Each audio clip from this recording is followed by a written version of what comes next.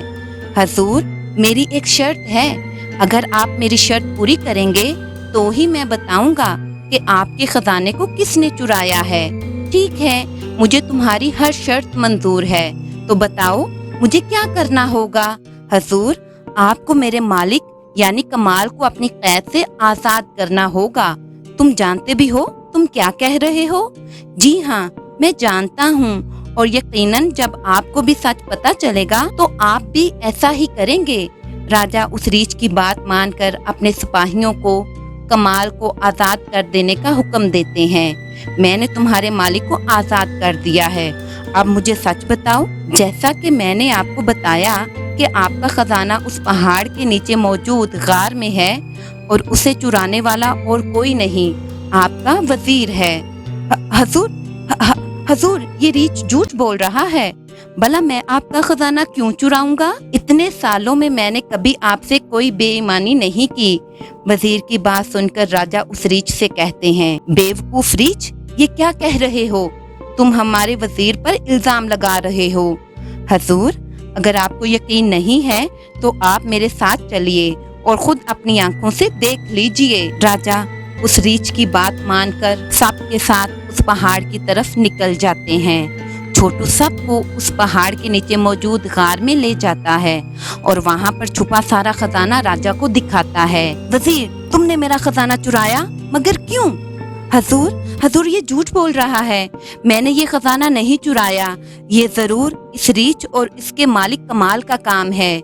وزیر، تم میرے ساتھ اتنی بڑی غداری کرو گے میں نے کبھی سوچا بھی نہیں تھا، لیکن اب تمہیں تمہارے کیے کی سزا ضرور ملے گی۔ تمہاری سزا یہی ہے، اب تم تمام عمر محل کی کال کوٹھڑی میں سڑو گے اور تمہاری جگہ کمال میرا وزیر بنے گا۔ وزیر کو سزا سنانے کے بعد راجہ کمال سے کہتے ہیں، کمال مجھے معاف کر دو، میں نے تمہیں بے وجہ سزا دی۔ حضور، آپ مجھ سے معافی مت مانگیے۔ کمال، تمہارا یہ ریچھ تو بہت سمجھدار ہے اور تمہارا بہت ہی وفادار ساتھی بھی ہے۔ اگر یہ آج نہ ہوتا تو ہمیں کبھی سچائی کا پتہ ہی نہ چل پاتا۔ جی ہاں حضور، میں جانتا ہوں میرا یہ چھوٹو میرا بہت ہی وفادار ہے، لیکن مجھے یہ پتہ نہیں تھا کہ یہ بول بھی سکتا ہے۔